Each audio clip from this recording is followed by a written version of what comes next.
So how many people are involved in this? Over 200. Wow. Yeah, we have victims, and we have players, and we have staff, and we have VIP observers.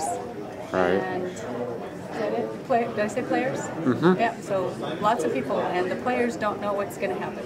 Right. It's real world, so it's like, you know, they've heard of emergency, and they're coming in to help, and of course they don't all come in at one time. And so as they come in, the IC assigns them a job and sends them someplace, and so they come out and find out whatever's out there in the victims and the homes. And so the whole day they won't know what's going on. Do we have any fire crews? No, we have TV, FNR are here, but they're just here because we're here. A helicopter, to make sure there's safety. Yes, a helicopter's coming, and All Red Cross is here. Okay. Red Cross has the kitchen set up. Mm-hmm. Thank you. My name is David Bennett. I have been assigned to be the incident commander until such time as a person more qualified arrives on scene. We have set up a command staff. We have Suzanne is taking care of logistics. She's assisted by Don. We have Darlene, who's taking care, she's assisting in ops, and Al is the ops chief. We have planning, where Mitch and Sasha are operating in planning. What we know so far is there has been a major gas explosion on the far side of the property, and we have been assigned this morning to do an assessment of that property and assist people that we find. Okay? The first information, our first direct assignment we have received from the EOC is that we are to begin operations in the Adams area. Now the Adams area of the property, if you all have your maps, okay, the Adams area of the property is from where we are at the moment to just beyond the large tower. Okay, that's the Adams area.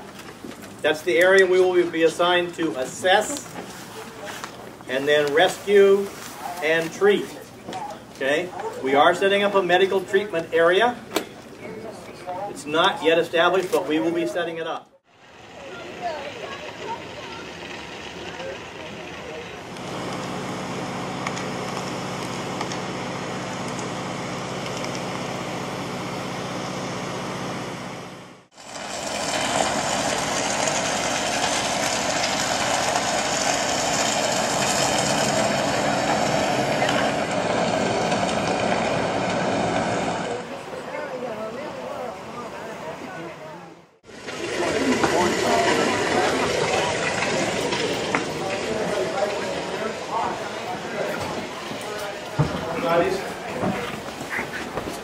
The rest of that room's clear? That's right now. I need to tell you, that keeps coming off. I know, I keep on hitting on that. How are you? Tell me what's the matter. Well, I've fallen once and I'm very weak and dizzy. Every time I get up, I get more dizzy. When did this start? Well, I ate this morning. Okay. And I am diabetic. Okay. I haven't been able to eat all day. When's the last time you took insulin? This morning.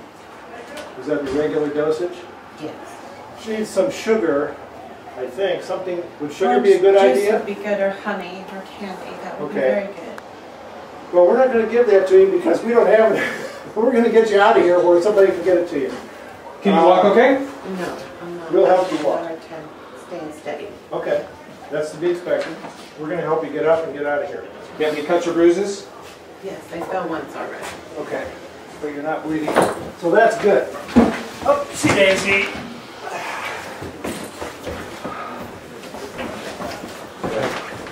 Okay, left.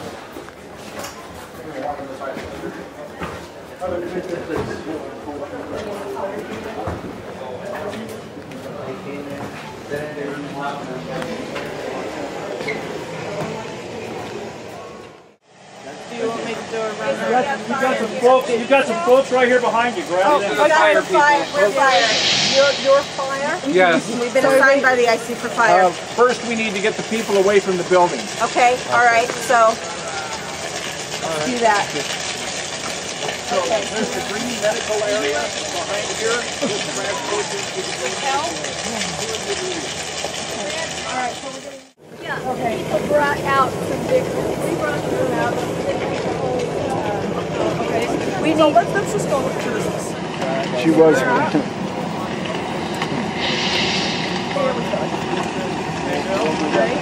We've been accused of being self-activated.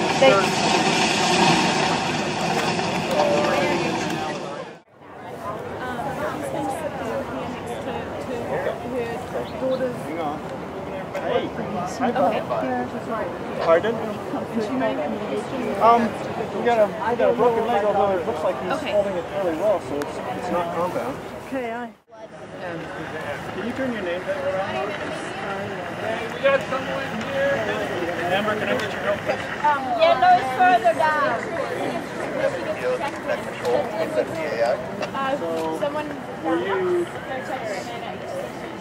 Were you documenting? Okay, you give the pic to me. Now we're doing So, released, great. You go. playing transport. I have never played transport, but we don't have any transport people. I have no idea. So we are doing a little bit of the... Red. Yeah. She's got that and she's smiling. She's got brain problems. Yeah. Yeah.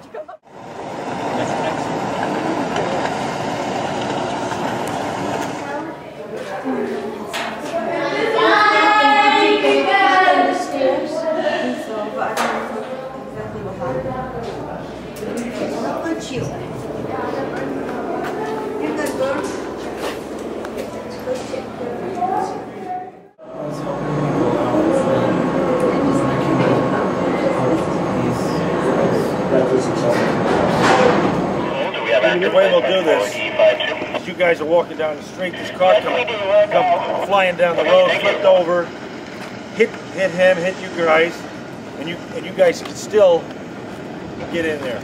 Okay? You guys will be over here laying on the road like this car. Which has some skid marks. Yeah, like I mean, just lay it just kind of. You could be live and dead, otherwise. Yeah. Anyway, and then the car will be on fire, and they ran you over, he hit you. Okay, one more after. And then you guys be inside. And you were driving. We'll make it good. Oh yeah, I was driving, sure.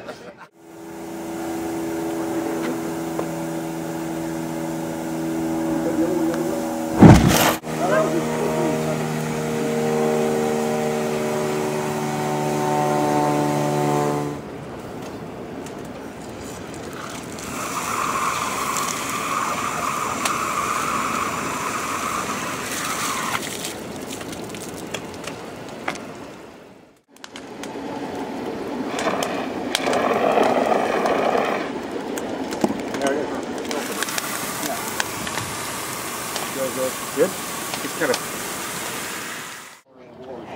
Hey, Say dog biscuit. dog biscuit. over there. There you go. There you go.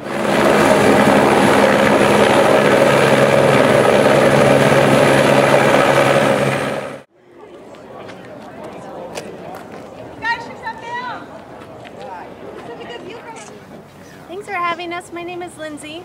I'm a flight nurse, and this is Val. She's a flight paramedic, and Bob, the pilot, over there chit-chatting. Just a little louder. You need a megaphone. So I know I need a megaphone. My voice, I don't know. And I mumble too, so sorry. Whatever you miss, come up and I'll answer it later. So we're with Life Flight. Life Flight is air ambulance transport. We have 12 helicopter bases. The ones that serve your area are in Aurora. There's also, the next closest would be Longview, Eugene, and the Dalles. At this point, this is our current aircraft right now, but we are going to be switching to some new ones. You guys have probably seen us land on the side of the road, the highway, everywhere. We take a lot of trauma patients, but we do respond to cardiac emergencies, strokes, and really any type of emergency where we want to get patients to a hospital quickly and they need an advanced level of care. So your guys' role as the CERT team in disasters is you may be called upon to help us with setting up landing zones. Landing zones like this is a wonderful landing zone. What we are looking for are big open spaces with no obstacles. At minimum, we say 100 by 100 feet. and no overhead obstructions. So wires, poles, towers, cell phone towers, what else? Trees, birds. No birds, please. Cut through those birds. And clear of any debris. So asphalt is wonderful, grass is wonderful, packed sand, packed snow. Gravel's okay, except we will tend to blow up a lot of that gravel if you have any cars parked near. It may get scratched, you may have some unhappy people. The helicopter creates something called rotor wash, which will blow things away. So if you've got a pickup truck with garbage in it, it'll blow the garbage out of it, it'll blow baseball caps off, it'll blow people standing on tarps, on plywood, right Val? It'll blow them off of that. And so you want it to be very, very clear, and then also clear of people. So when you're selecting the landing zone, we talked about size, we talked about what it should look like, and then preparing it, clearing it of the debris, and clearing it of cars, people, dogs, horses, cows. Pigs, sheep, goats, chickens, cars, I said cars. Because the biggest thing is we want to make sure everyone is safe. And there's that big tail rotor right there in the back, and that can cut off people's heads, and these blades can cut off people's heads, and we just want to be as safe as we possibly can. So in preparing the landing zone, what we ask for is people to be safety officers. And sometimes it's people standing on four corners of the landing zone, keeping other people from coming near. That can be just one person who can stand up and watch the tail. But we want everyone to be safe. Ourselves, we want to go home to our families. We want you to go home to your families. And we want our patients to be safe. So protecting the landing zone is huge, and that's where you guys are going to work with us in the disaster situations. You really, blocking off certain areas like this with cars does a good job, because you'd be surprised at people that try and drive around a helicopter when we are parked on roads. People that try and run towards a helicopter. There was a gal a couple months ago that came running at the helicopter and was tased. Because she got too close, she was tased by the police, not by us. We don't carry tasers. But, Louder. Sorry. So we don't carry tasers. So we just want everyone to be very safe with it. If the emergency is such that all the paramedics are tied up, or you guys are watching a patient, or whatever it may be, or you are asked to help load the patient, what the standard format is we land, we stay hot, so the helicopter stays running. The crew comes out, talks to the paramedics or first responders or EMS providers, asks them, gets a quick little report, what happened to the patient, what can we expect.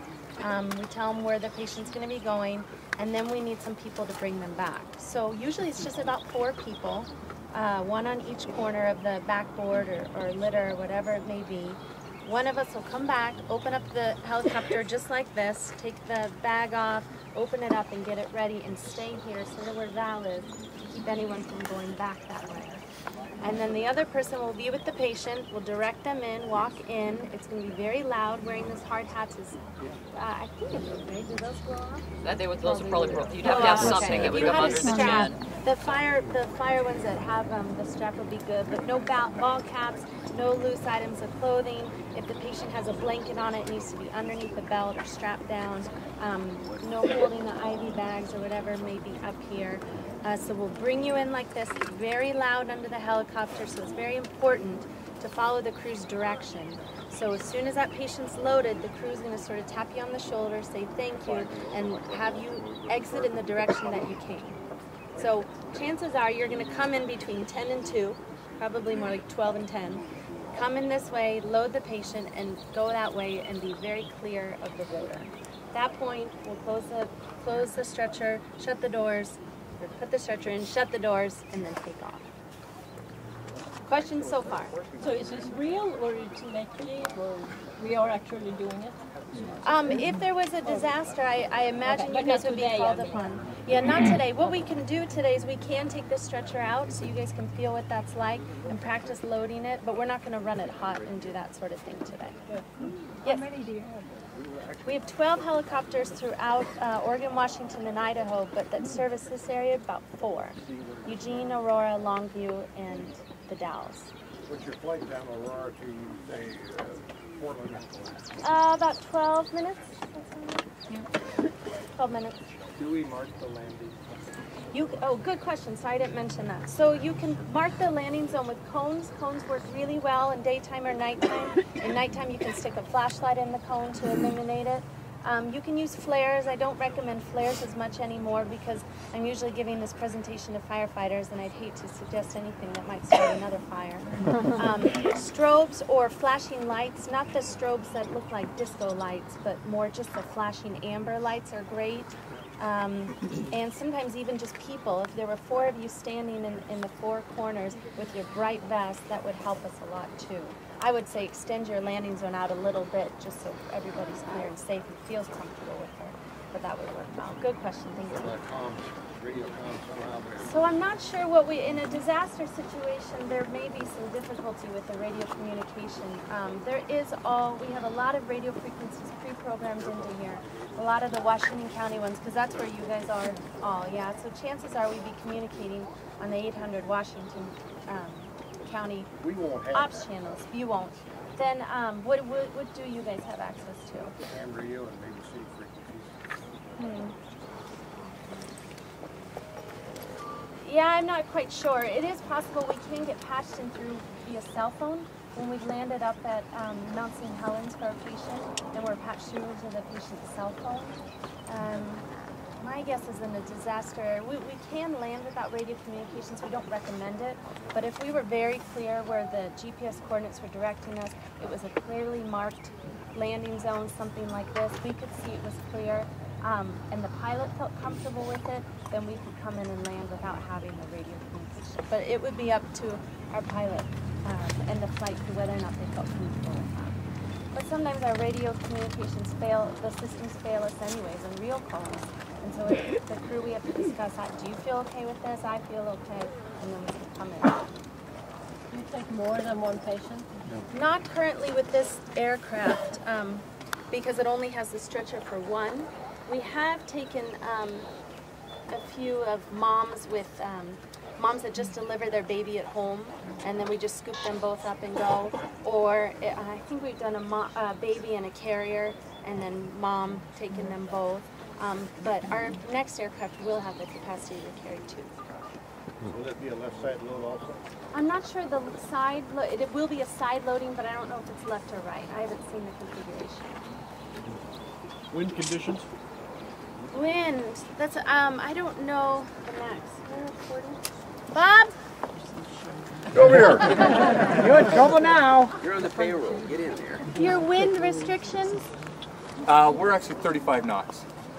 You want to know what direction the wind's coming from? We do want to know what the direction would be coming from. If it's less than 5, it's not as critical about where we come into land. It's more critical of which way we take off then. So holding up a streamer or something?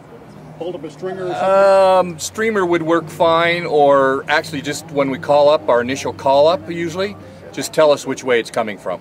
Winds from the north, winds from the west, that type of stuff. 5 knots or 10 knots or something like that.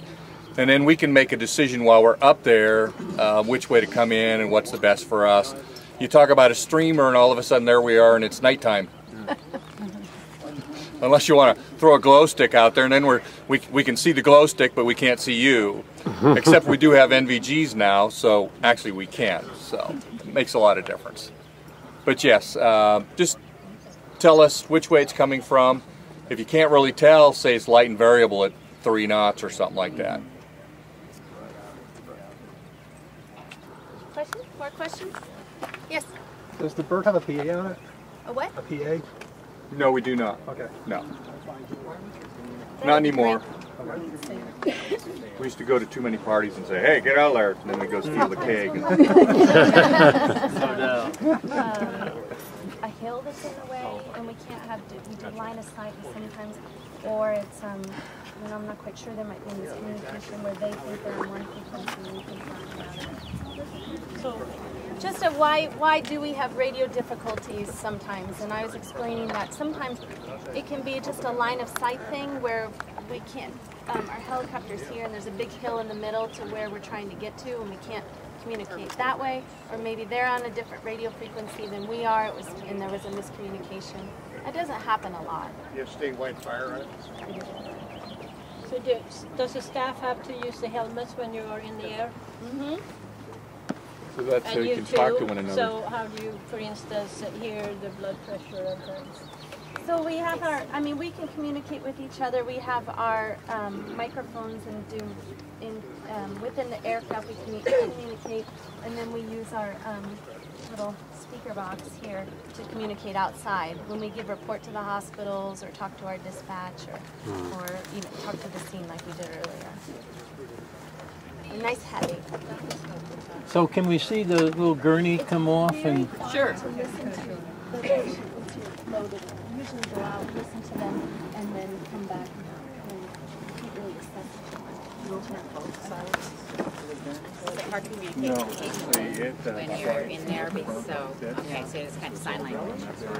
Yes. We try and prepare them. We tell them it's going to be for those patients that are awake. We tell them it's going to be very loud, and they need to raise their hand. Had a leg injury. We shout at each other a lot.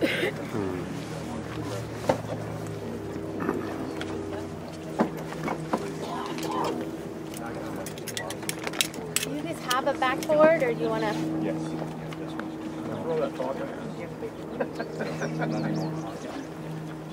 Is there a backboard anywhere, or no? No, we won't have it at the emergency scene anyway. So. Okay.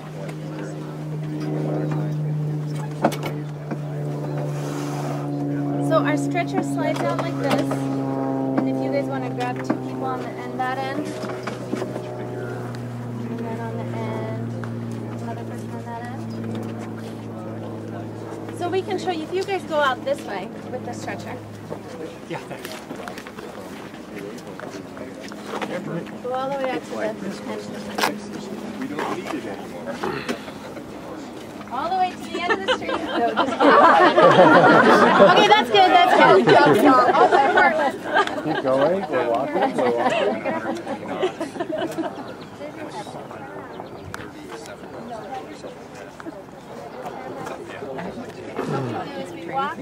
So we're outside the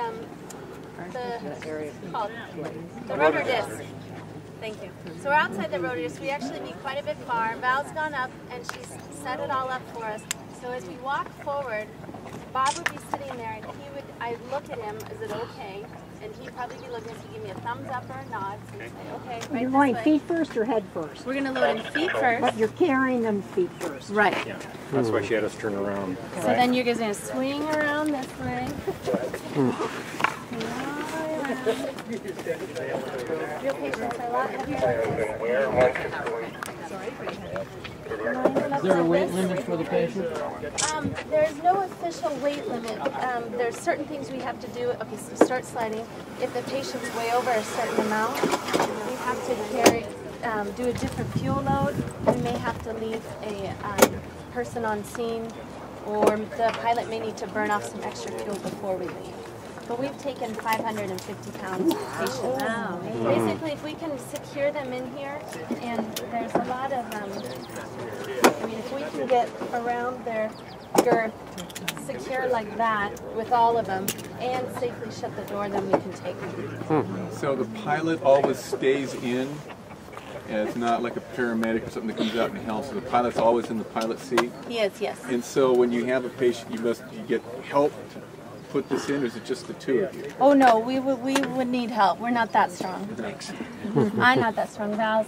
Yeah, so just like you just saw, we'll Recruit usually for CERT. work up firefighters. So we go get the report from the EMS PERT people on scene, and then they'll assist us. A lot of times they'll just leave them on the gurney, and we just wheel the gurney. If they're on a backboard, wheel the stretcher right up, line it up, lift the backboard up, and slide the backboard right in. If you're on the board, then you just put it Yes, it's very rare that we'll take the stretcher out unless it's a medical patient.